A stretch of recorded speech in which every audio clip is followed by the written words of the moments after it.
Halo Coliers, apa kabar semua? Terima kasih telah berkunjung ke channel YouTube Berbagi Cerita Cinta. Mari berlangganan channel YouTube kita, subscribe, like, dan share video kita ya. Selamat mendengarkan cerita yang berjudul Menikmati Apa Melegit Ibu Mertua. Bapak mertuaku berusia sekitar 60 tahun. Beliau saja pensiun dari pekerjaannya di salah satu perusahaan di Jakarta. Sebetulnya, beliau sudah pensiun dari anggota ketika berumur 55 tahun, tetapi, karena dianggap masih mampu, maka beliau terus dikaryakan. Karena beliau masih ingin terus berkarya, maka beliau memutuskan untuk kembali ke kampungnya di daerah Jawa Timur. Selain untuk menghabiskan hari tuanya, juga beliau ingin mengurusi kebun apelnya yang cukup luas. Ibu mertuaku bernama Bu Marni, walaupun sudah berumur sekitar 50 tahun, tetapi penampilannya jauh lebih muda dari umurnya. Badannya saja tidak gemuk seperti biasanya ibu-ibu yang sudah berumur, walau tidak cantik, tetapi berwajah ayu dan menyenangkan untuk dipandang. Penampilan ibu mertuaku seperti itu, mungkin karena selama di Jakarta kehidupannya selalu berkecukupan, dan telaten mengikuti senam secara berkala dengan kelompoknya. Beberapa bulan yang lalu, aku mengambil cuti panjang dan mengunjunginya bersama istriku, anak tunggal mertuaku, dan anakku yang baru berusia 2 tahun. Kedatangan kami disambut dengan gembira oleh kedua orang mertuaku, apalagi sudah setahun lebih tidak bertemu sejak mertuaku kembali ke kampungnya.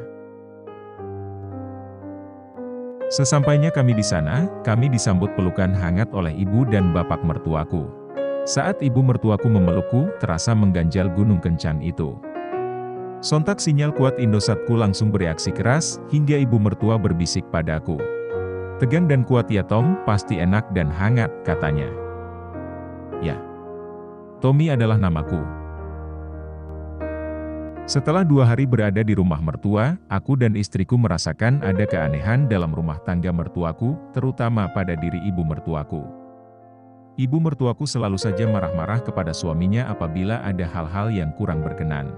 Sedangkan ayah mertuaku menjadi lebih pendiam, serta tidak meladeni ibu mertuaku ketika beliau sedang marah-marah. Sebagai anaknya kami tidak bisa berbuat apa-apa dengan tingkah laku orang tuanya terutama dengan ibunya, yang sudah sangat jauh berlainan dibanding sewaktu mereka masih berada di Jakarta. Kami berdua hanya bisa menduga-duga saja dan kemungkinannya beliau itu terkena post-power syndrome. Untuk itu istriku menyuruhku menanyakan pada mertuaku perihal ini. Di pagi hari ketiga, setelah selesai sarapan pagi, istriku sambil membawa anakku, pamitan kepada kedua orang tuanya, untuk pergi mengunjungi budenya di kota Kediri, yang tidak terlalu jauh dari Malang dan kalau bisa akan pulang sore nanti. Aku tidak ikut menemani, karena bapak memintaku menemani ibu di rumah saat beliau di kebun untuk panen. Tidak lama setelah istriku pergi, bapak pun pamitan dengan istrinya dan aku, untuk pergi ke kebun apelnya, sambil menambahkan kata-katanya, "Nak, kalau nanti mau lihat-lihat kebun, susul bapak saja ke sana. Sekarang yang di rumah hanya tinggal aku dan ibu mertuaku yang sedang sibuk membersihkan meja makan."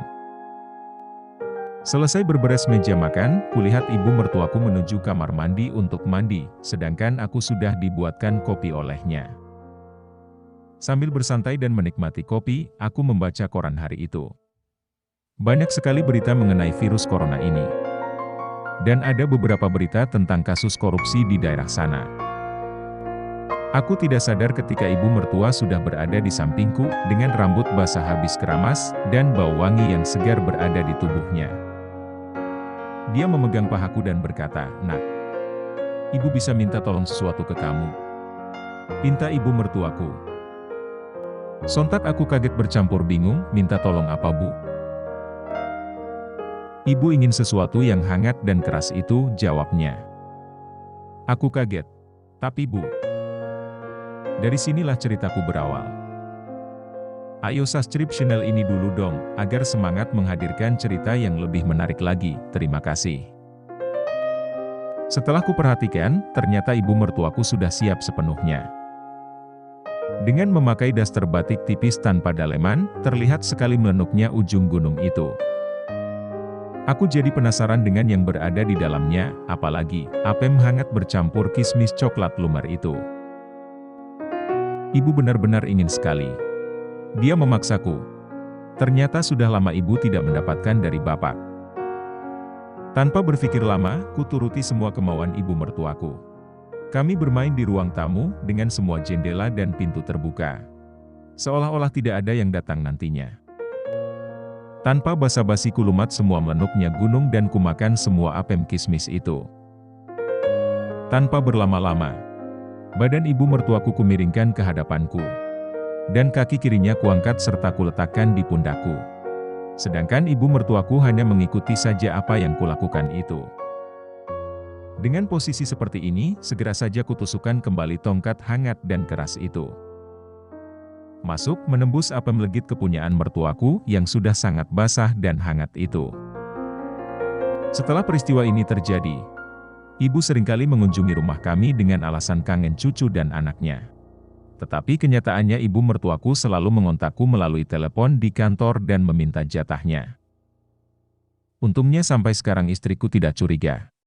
Hanya saja dia merasa aneh karena setiap bulannya ibunya selalu mengunjung rumah kami. Terima kasih. Anda telah mengunjungi channel Berbagi Cerita Cinta. Besok kami akan hadir dengan kisah-kisah panas lainnya. Silahkan subscribe ya.